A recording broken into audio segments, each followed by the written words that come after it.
का 16वां प्रश्न जो है, भारत में खाद्य प्रसंस्करण उद्योग के विकास करने की राह में विपणन और पूर्ति श्रृंखला प्रबंधन में क्या बाधाएं हैं? क्या इन बाधाओं पर काबू पाने में ई-वाणिज्य सहायक हो सकता है? ये 2015 में आया हुआ क्वेश्चन है। तो वैश्विक खाद्य निर्यात और आयात में भारत का हिस्सा वर्ष 2018 में क्रमशः 2.31 तथा 1.3% था। खाद्य प्रसंस्करण उद्योगों में स्वतः अनुमोदन के अंतर्गत 100% एफडीआई की अनुमति है। भारत में निर्मित और उत्पादित खाद्य उत्पादों के संबंध में ई-वाणिज्य के माध्यम से व्यापार हेतु सरकारी अनुमोदन के तहत 100% एफडीआई की अनुमति है।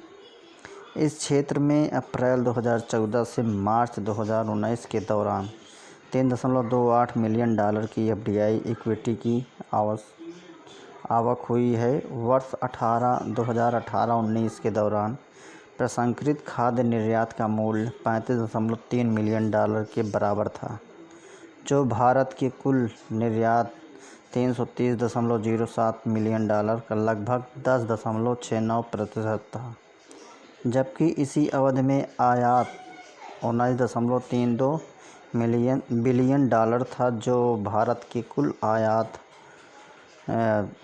$514.03 बिलियन का 3.95% था। इस उद्योग के विकास में विपणन और आपूर्ति श्रृंखला प्रबंधन प्रमुख बाधा है।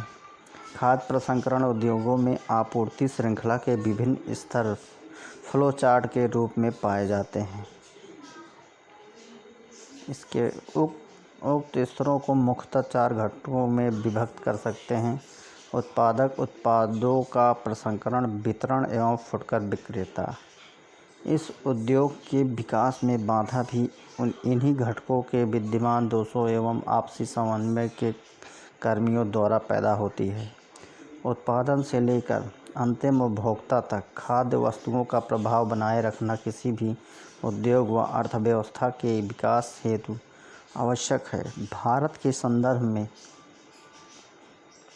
इस क्षेत्र में निम्नलिखित बाधाएं विपणन एवं पूर्ति श्रृंखला प्रबंधन के विकास को प्रभावित कर रही है। उत्पादन के स्तर पर देखिए, उत्पादों की निम्न गुणवत्ता, निम्न उत्पादकता, मांग आधारित उत्पादन का अभाव। दूसरा, पूर्ति श्रृंखला के स्तर पर देखने पर भंडारण क्षमता का अभाव है, खराब परिवहन की व्यवस्था है, उत्पादों की बर्बादी हो रही है, मध्यस्थों की अधिक संख्या है। उपरोक्त के अलावा उत्पादों का मंडियों पर तक परिवहन परंपरागत तरीके से किया जाता है, जिसके उत्पादों की बड़ी मात्रा उपयोग के लायक नहीं रह जाती है। प्रसंस्करण के स्तर पर देखते हैं तो उच्च खाद्य प्रसंस्करण तकनीकों एवं बुनियादी ढांचे का अभाव प्रसंस्करण उद्योग के विभिन्न जोखिमों के प्रति सुभेद्य करता है। उत्पादों की घटिया गुणवत्ता लाभ को प्रभावित करती है। विपणन के स्तर पर देखा जाए तो निम्न स्तरीय बुनियादी ढांचा है, उत्पादों की गुणवत्ता संबंधी ग्रेडिंग का बहुत कम अभाव है एवं मूल्यों में पारदर्शिता का अभाव है। विपणन में एक बड़ी समस्या है। इसके अलावा उत्पादों का उत्पादन स्थल से बाजार तक पहुंचने में दूरी खाद्य प्रसंस्करण उद्योग के विकास में बड़ी बाधा पैदा करते हैं। ई कॉमर्स खाद्य प्रसंस्करण क्षेत्र में बाधाओं को दूर करने हेतु अत्यंत उपयोगी मंच का कार्य कर सकता है। इस संदर्भ में सरकार द्वारा प्रयास आरंभ कर दिया गया है तथा संयुक्त सचिव स्तर के अधिकारी के अंतर्गत खाद्य प्रसंस्करण और ई कॉमर्स के बीच समेकन हेतु प्रशासनिक खंड का विकास किया गया है। ई कॉमर्स क्षेत्र के उपयोग में निम्न लाभ अपेक्षित हैं। तो चलिए देखते हैं कौन कौन से। नंबर 1 पे है समर्पित ई टेलर्स द्वारा भंडारण स्टोर किया जा सकता है। 2, उपभोक्ताओं को आसानी तथा बड़ी मात्रा में उत्पादों के चयन की सुलभता।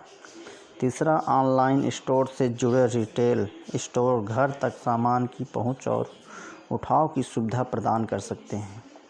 चौथा, अमेज़न और ईबे आदि बड़े नामों वाली कंपनियों द्वारा अवसंरचना सुधार में निवेश विपणन हेतु स्थायी प्लेटफार्म आदि के साथ ही उपभोक्ताओं तक उत्पादों की पहुंच सुनिश्चित किया जा सकता है। पुनः ई कॉमर्स द्वारा खाद्य प्रसंस्करण उद्योग की चुनौतियों के समाधान सीमित रूप से ही किया जा सकता है, क्योंकि भारत में इस क्षेत्र में बुनियादी संरचना में कमी है। ढांचागत विकास कम होंगे। बस इसके बाद नेक्स्ट क्वेश्चन है, एक दृष्टिकोण यह भी है कि राज्य अधिनियमों के अधीन स्थापित कृषि उत्पादन बाजार समितियों ने भारत में न केवल कृषि के विकास को बाधित किया है, बल्कि वे खाद्य वस्तु महंगाई का कारण भी रही हैं। समालोचना पूर्वक परीक्षण कीजिए। तो कृषि राज्य सूची का विषय है, अतः राज्य सरकारों द्वारा कृषि विपणन संबंधी अधिनियम बनाकर इसे विनियमित करने का प्रयास किया गया। इसी संदर्भ में कृषि उत्पाद विपणन अधिनियम 1950 के दशक में पारित किया गया है। इसका प्रमुख उद्देश्य किसानों को अपने उत्पादों का लाभकारी मूल्य दिलाना था, उपभोक्ताओं को उचित मूल्य पर खाद्यान्न उपलब्ध कराना था और खाद्य सुरक्षा के सुनिश्चित करना था। नियमित बाज़ारों के नहीं होने पर कृषकों को, विशेषकर छोटे किसानों को, उनके उत्पाद का लाभकारी मूल्य नहीं मिल पाता था, जिसके परिणामस्वरूप बिचौलियों द्वारा पूरा लाभ हड़प लिया जाता था। इन समितियों का प्रबंधन मंडी समिति के पदाधिकारी द्वारा किया जाता है। इसमें सभी वर्गों यथा किसानों, व्यापारियों, क्षेत्र की सहकारी समितियों, स्थानीय नगर पालिकाओं के प्रतिनिधि होते हैं तथा सरकारी अधिकारी समिति का सचिव होता है। यह समिति बाजार में कार्य करने वाले व्यापारियों को लाइसेंस देने, बाट माप की जांच करने, वस्तु की ग्रेडिंग करने, वस्तु की बिक्री में खुली नीलामी करने, गोदामों का निर्माण और क्रेताओं विक्रेताओं के विवादों को सुलझाने का कार्य करती हैं। उपरोक्त कार्यों के अतिरिक्त यह समिति बाजार की सूचनाओं को प्रसारित करने तथा कृषकों को विभिन्न सुविधाएं जैसे पशुओं के रहने की व्यवस्था, पानी, जलपान गृह आदि की व्यवस्था भी करती है। परंतु इन समितियों के प्रतिबंधात्मक एवं एकाधिकारात्मक कार्यप्रणाली ने तथा आपूर्ति श्रृंखला में बिचौलियों की उपस्थिति ने संपूर्ण व्यवस्था को कृषकों के प्रतिकूल बना दिया। इस व्यवस्था में सुधार हेतु 2003 में केंद्र सरकार ने एक मॉडल एपीएमसी अधिनियम तैयार कर सभी राज्य सरकारों को इसे अपनाने का अनुरोध किया, परंतु अनेक राज्य सरकारों ने इसमें रुचि नहीं दिखाई। वस्तुतः कृषि उत्पादन विपणन समितियों में निम्नलिखित दोष दृष्टिगोचर होते हैं जो कृषकों को हतोत्साहित करते हैं। इनकी एकाधिकारी प्रवृत्ति, निजी निवेश की कमी जिससे मनमाना मूल्य निर्धारित किया जाता है, मूल्य निर्धारण में व्यापारी और बड़े किसानों का प्रभाव होता है, समय से भुगतान न हो पाना, कभी कभी तो संपूर्ण वितरण में युक्त रसीद भी उपलब्ध नहीं कराई जाती, जिससे कृषकों को उस आधार पर ऋण लेने में असुविधा होती है। भंडारण का समुचित प्रबंध न होने से अनाज की बर्बादी होती है। समितियां अभी तक बिचौलियों के प्रभाव को कम करने में सफल नहीं हो पाई हैं। समिति के सदस्यों के चयन में लोकतांत्रिक प्रक्रिया का उल्लंघन, प्रशासनिक अधिकारियों की मनमानी संबंधी दोष भी देखने को मिलता है। अन्य विभिन्न अंतर्राज्यीय एवं राष्ट्रीय स्तरीय बाजारों में समन्वय की कमी परिलक्षित होती है। व्यापारियों द्वारा अनाजों का कृत्रिम रूप से अभाव उत्पन्न करना। निष्कर्षतः 2003 का मॉडल एपीएमसी अधिनियम समितियों में सुधार के संदर्भ में एक सकारात्मक कदम है। इसी क्रम में इन समितियों को सूचना प्रौद्योगिकी से जोड़कर ई-नाम का विकास किया जा रहा है। साथ ही कृषि विपणन में निजी निवेश को भी प्रोत्साहित कर कृषकों और उपभोक्ताओं के हित को सुनिश्चित किया जा रहा है। लास्ट क्वेश्चन है, परमाकल्चर से आप क्या तात्पर्य है?